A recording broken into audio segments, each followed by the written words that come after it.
Nesse vídeo eu vou falar sobre como as pessoas que cuidam de outras pessoas adoecem sem nem se dar conta.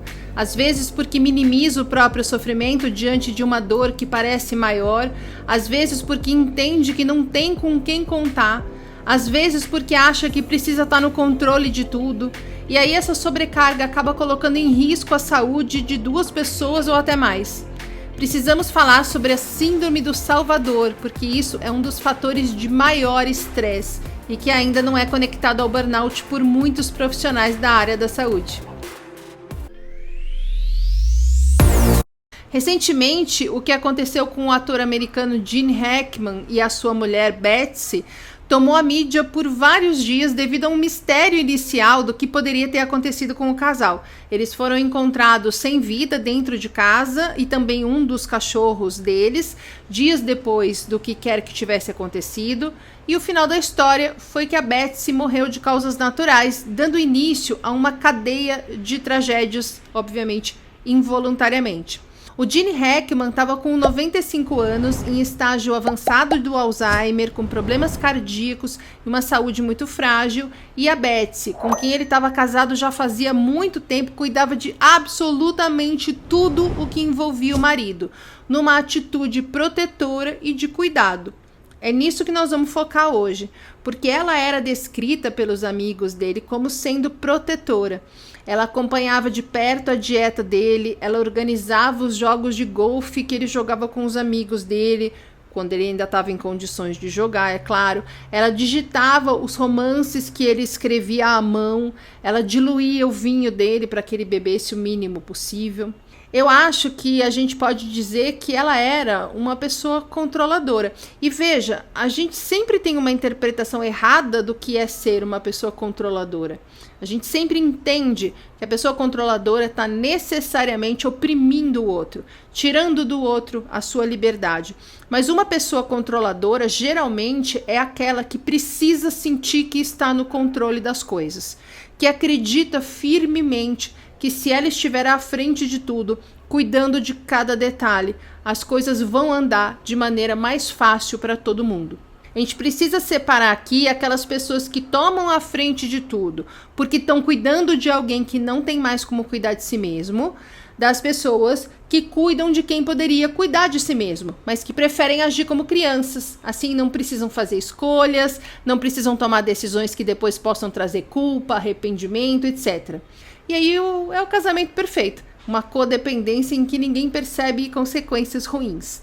Vamos falar desses dois casos, a pessoa que cuida de alguém que não tem condição de se cuidar e a pessoa que cuida de alguém que tem condição, mas ou foi infantilizado por essa pessoa controladora ou escolhe agir de maneira infantil porque é o mais confortável para ela. A mulher do Gene Hackman começou cuidando dele nesse segundo caso. Ele era ainda um homem que poderia cuidar de si mesmo, mas ele achava confortável ter uma mulher cuidando de tudo por ele. E ela achava apaziguador ter tudo sob controle. Apaziguador porque a pessoa que faz isso, ela tem uma grande ansiedade e uma vez que ela está no controle de tudo, ela se sente menos ansiosa. Então começou com ela cuidando da dieta dele, porque ele tem problemas cardíacos, precisava comer de maneira saudável e sozinho ele fazia escolhas alimentares, comia as coisas que ele gostava, mas que não necessariamente fazia bem para a saúde dele. Eles entenderam isso como um cuidado amoroso. Eu, particularmente, não vejo nenhum problema até aqui. Mas ao longo do tempo, ela sendo 30 anos mais nova que ele e com a ilusão que a gente sempre tem de que ela morreria depois dele, porque é o processo natural, a coisa foi escalonando, a coisa começou a ir ladeira abaixo. Deve ser muito gerador de ansiedade cuidar de uma pessoa com qualquer tipo de demência, que pode colocar a própria vida em risco a qualquer momento. Então, naturalmente, a Betsy foi tomando conta de tudo, abraçando tudo, trazendo tudo para o seu controle, centralizando literalmente tudo. E quando teve a pandemia, todo mundo meio que acabou descobrindo que muitas coisas que a gente contratava serviços para as coisas serem feitas, a gente poderia fazer sozinho em casa. Né? Exemplo, eu pagava uma fortuna para cortar meu cabelo. E aí eu descobri que, bom, ok, no meu caso foi mais pela fadiga do que pela pandemia. Mas aí eu descobri que eu consigo cortar o meu cabelo sozinha. Errei da última vez e tô aqui com o cabelo preso faz 1 ano para ele acabar de conseguir consertar? Errei, mas foi a única vez, então eu consigo cortar o meu cabelo, desde que eu não me distraia vendo série enquanto eu faço isso. E nesse movimento, não só de a gente ir descobrindo que precisava de menos ajuda do que a gente pensava, eles, pelo Gene Hackman ser grupo de risco, se isolaram em casa cada vez mais e mais e mais. Agora, junta tudo isso que eu falei até aqui. E não tinha ninguém lá para fazer nada na casa, para ajudar em nada. Ela tomava conta de tudo, ela resolvia tudo. E aí, quando ela morreu, o Gene Hackman ficou perambulando sozinho pela casa por mais ou menos 1 semana, sem ter nenhuma noção do que estava acontecendo, sem comer, sem beber, sem tomar remédio. E aí ele teve um infarte e morreu também. O cachorro tinha feito um procedimento ou uma cirurgia no veterinário, ele estava dentro daquela caixa de transporte, sabe, de cachorro, e também não teve nenhum tipo de cuidado, não podia sair dali para se virar, acabou morrendo de inanição. Eu não estou falando aqui que a culpa é da Betsy, tá? Pelo amor de Deus, que lógico que não é. Até porque culpa, como a gente já aprendeu nesse canal, tem a ver com intenção.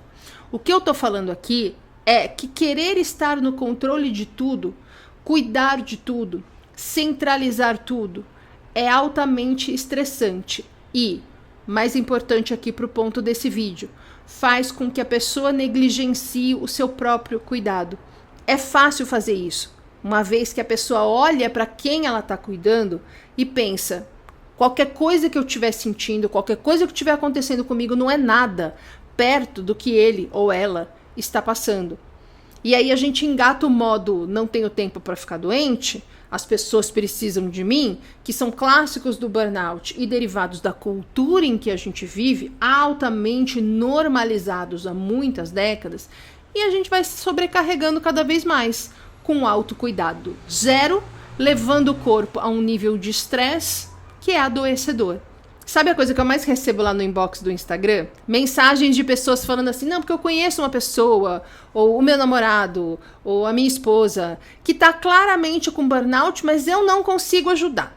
E a pessoa tá tão focada em como ajudar aquele burnoutado, que ela mesma vai entrando num nível de ansiedade e de estresse, que vai adoecendo ela cada vez mais. E aí quando eu falo, olha, você precisa se cuidar, precisa fazer terapia. Até porque se a gente não tá bem, a gente não consegue cuidar de ninguém. Poucos concordam e alguns se ofendem. Como que você pode estar falando que eu preciso me cuidar se claramente quem está precisando de ajuda é essa outra pessoa? Eu estou procurando ajudar a outra pessoa, não estou procurando ajuda para mim. Eu não preciso, eu preciso ajudar ele. Na nossa cultura, a síndrome do Salvador é muito cultuada. Aquela pessoa, que geralmente é uma mulher, que cuida de tudo, de todos, resolve tudo, acumula tarefas, aí no dia da mulher recebe de presente uma capinha da Mulher Maravilha, e vai se sobrecarregando cada vez mais, ai que guerreira. Às vezes ela faz isso para ter controle de tudo, às vezes ela faz isso para ter reconhecimento dos outros, às vezes ela faz isso porque ela simplesmente não sabe que existem outras maneiras de viver, ela está repetindo o que ela sempre viu dentro da casa dela, às vezes ela faz isso porque tem muito medo do julgamento das pessoas, do que possam pensar e falar sobre ela, mas sempre se sobrecarregando, se esforçando demais, acumulando tarefa, se estressando, adoecendo, ficando ansiosa, sem dormir, deprimida. Eu fiz algumas formações de terapeuta integrativa, né? E uma coisa comum em absolutamente todos os cursos, mentorias e grupos são as pessoas com síndrome de Salvador. É aquela pessoa que não consegue entregar para o cliente a responsabilidade dele mesmo sobre a própria cura. Porque não se engane, 70% das pessoas que procuram terapia não querem se curar. Quer dizer, elas querem se ver livres daqueles sintomas, daquelas dificuldades, mas elas não estão dispostas a fazer o trabalho duro que é preciso fazer para ter um resultado de cura. E tem muito, mas muito terapeuta que assume essa função para si, a função de se responsabilizar pela cura daquele cliente, o que fatalmente vai acabar oprimindo o cliente, invalidando a dor do cliente, fazendo o cliente se sentir cobrado, sem autonomia. até que ele exerça a liberdade de não ir mais na terapia e provavelmente em nenhuma terapia. E o terapeuta ainda fica lá se sentindo um lixo, um fracasso, porque ele acredita que foi uma falha dele, que ele não conseguiu ajudar aquela pessoa que no fundo não queria ser ajudada. A coisa sai completamente do controle. A gente precisa normalizar que a gente não tem controle de nada na vida. Isso é uma ilusão. Bom, e aí o resultado dessa codependência entre a pessoa que quer estar no controle de tudo com a pessoa que não quer se responsabilizar por nada é que um fica sobrecarregado e o outro perde a autonomia e fica infantilizado. E quando a vida mostra que a gente não tem controle de nada e acontece uma bosta dessa, em que uma mulher de 65 anos morre de repente e o cara de 95 não tem como evitar que aconteça o mesmo com ele, e não vai chegar nenhum enfermeiro, nenhum amigo, nenhum fisioterapeuta, nenhum terapeuta, nem dele nem dela, porque ela tem certeza que ela está no comando de tudo e não precisa de cuidado para ela. E ele não precisa de cuidados de terceiros, porque ela pode centralizar e fazer tudo. É nessa hora que a gente vê que deu ruim, mas entende que aí é tarde demais? Aí a mulher do Bruce Willis falou no Instagram dela sobre isso.